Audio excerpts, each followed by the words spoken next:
제주 4.3에 대한 대통령 사과가 있은 지 17년이 지났지만 국가의 외면으로 적지 않은 도민들이 희생자로 인정받지 못하고 있습니다.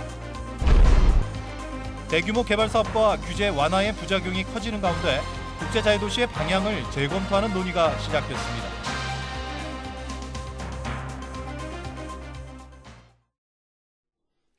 시청자 여러분 안녕하십니까? 뉴스데스크 제주입니다.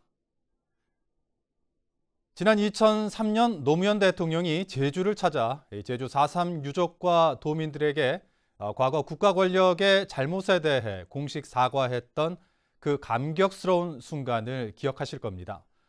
하지만 대통령의 사과가 있은 지 17년이 지난 지금까지도 기록이 없다거나 이념 때문에 명예를 회복하지 못한 도민들이 적지 않습니다. 아직도 제주 4.3은 현재 진행형에 있습니다. 박성동 기자가 보도합니다. 4.3 당시 조천읍 신촌국민학교 교사였던 김대진의 딸 김남규 할머니. 어떻게, 무엇 때문에 산으로 올라갔는지도 모르는 아버지는 좌익 세력으로 몰려 희생됐습니다. 가만히 생각해도 아버지가 잘못한 것은 난 하나도 뭐 사람을 죽였습니까? 어디 가서 놈의 집을 불불 쳤으면 자기 경찰 와서 다 사는 집들도 불불 찌고 다 해도. 사람들이 무장대라고 수군대도 언제나 자랑스럽기만 한 아버지의 위패를 4.3 평화공원에 봉안했는데 지난 2008년 위패가 사라졌습니다. 보수 우익단체들이 이른바 불량 위패라고 주장하면서 위패 봉안실에서 철거시켰기 때문입니다. 우리 아버지는 지금 지하에서 이제도 숨어서 그냥 죽지 말든 돌아다니지 않으시는 게 이제도 숨어서 다 뭐가 잘못된 저 우패까지 떼어버리시면 막 거기서 좀 해가는.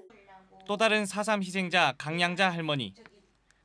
당시 7살이었던 강 할머니는 밭에 나간 뒤 돌아오지 않는 할아버지를 찾으러 나갔다가 산에서 척추를 다쳐 등이 굽었습니다.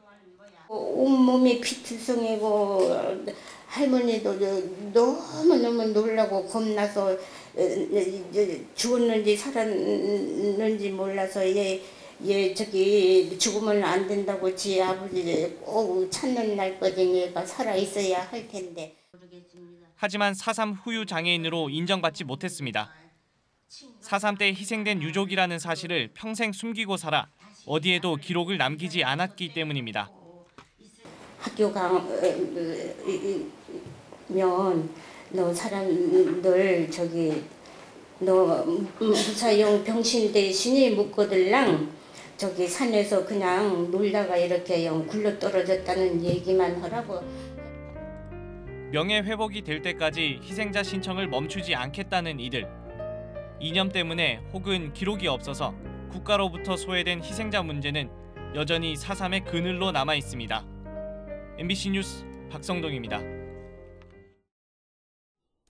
4.3 당시 수용소로 활용됐던 제주시 건입동 주정공장 터에 위령공원이 조성됩니다. 제주도는 제주항 부근 주정공장 터에 위령공원을 조성하기로 하고 유족과 전문가들의 의견을 수렴해 세부 계획을 세운 뒤 올해 안에 공사에 나설 계획입니다. 또 4.3 유적지 가운데 최초로 국가 등록 문화재로 지정된 수학 주둔소에 대한 정밀 조사와 기록화 사업을 시작하고 제주시 화북 곤을동 잃어버린 마을 정비도 추진합니다. 그동안 제주를 국제자유도시로 만들겠다며 추진돼 왔던 대규모 개발 사업들과 규제 완화가 환경 파괴와 사회적 갈등을 부추긴다는 논란에 부딪히고 있는 현실인데요. 오늘 제주특별법의 성찰과 대안을 모색하는 토론회가 열렸는데 이 자리에서 더불어민주당과 시민단체들이 국제자유도시의 방향을 전면 재검토하자는 논의를 시작했습니다. 조인호 기자입니다. 제주도가 국제자유도시로 지정된 것은 IMF 경제위기 직후인 지난 2002년 외국인 관광객과 자본을 유치하겠다며 무사증 입국과 투자진흥지구 제도 등이 도입됐습니다. 이에 따라 관광객은 10여 년 만에 3배로 늘었고 인구도 20%나 늘었습니다. 하지만 난개발과 중국 자본의 경제 장악, 영리병원과 국제학교 허용으로 인한 논란도 커지고 있습니다.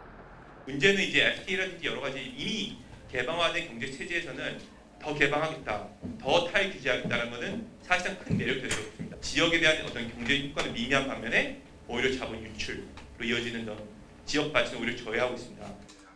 더불어민주당과 제주시민사회단체 연대회의가 주최한 토론회에서는 홍콩과 싱가포르를 모델로 삼았던 국제자유도시의 방향을 제주에 맞게 바꿔야 한다는 이야기들이 나왔습니다. 제주의 문화, 환경, 경제 수준과 구조 이런 것들을 전부 중장기적으로 감안해가지고 옷을 좀 고쳐서 가져와야 되는데 맞지 않는 옷을 그냥 갖다가 그대로 적용을 하니까 10몇 년 동안 해봤는데 그럼 누가 돈을 벌었냐? 단순합니다. 2017년 말 현재 제주도의 GRDP의 총 합은 17조입니다.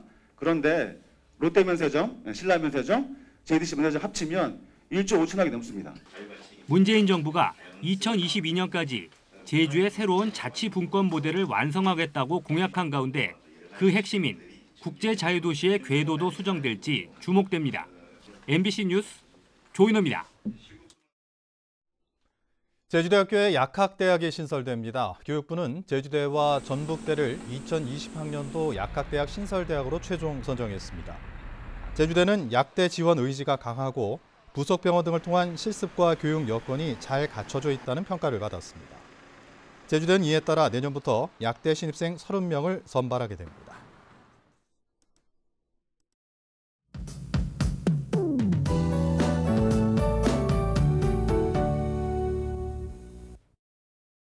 탐스러운 꽃봉오리가 자태를 뽐내고 있습니다. 꽃잎이 유독 크고 아름답기로 유명한 왕벚꽃의 향연이 펼쳐지고 있는데요. 제주시 전농로와 에어릅 장전리 일원에서는 왕벚꽃 축제가 열리고 있습니다. 먹거리 장터부터 각종 공연, 야간 경관까지 즐길 수 있다고 하니까요. 이곳으로 나들이 계획 세워보시면 좋겠습니다. 벚꽃축제 가실 때 옷차림은 따뜻하게 하셔야겠습니다. 내일 오전에 비가 그치고 난 뒤 오후부터 찬바람이 불면서 꽃샘추위가 찾아오겠는데요. 일요일인 모레는 낮 기온이 11도까지 떨어지면서 쌀쌀해지겠습니다. 그래도 공기질은 깨끗하니까요. 마음 편히 봄꽃의 정취를 만끽해 보셨으면 좋겠습니다. 다음은 자세한 지역별 날씨입니다. 내일 아침 기온 북부와 서부 11도, 남부 12도, 동부 9도로 오늘보다 1에서 3도 정도 낮겠고요. 아침 한때 5mm 미만의 약한 비가 오겠습니다. 한낮 기온은 북부와 동부 16도, 서부 14도, 남부 17도로 오늘보다 1에서 3도 정도 떨어지겠고요. 오후부터 찬바람이 불면서 체감 온도는 이보다도 더 낮겠습니다. 현재 전해상에는 풍랑특보가 내려져 있는데요. 내일 밤부터 물결이 4m까지 거세게 것으로 예상됩니다. 항해나 조업하시는 분들은 각별히 주의하시기 바랍니다. 주간 날씨입니다. 꽃샘추위는 다음 주 화요일까지 이어지겠고요. 수요일에는 점차 평년 기온을 회복하면서 포근해지겠습니다. 날씨였습니다. 이상으로 뉴스데스크 제주를 마칩니다. 시청해주신 여러분 고맙습니다.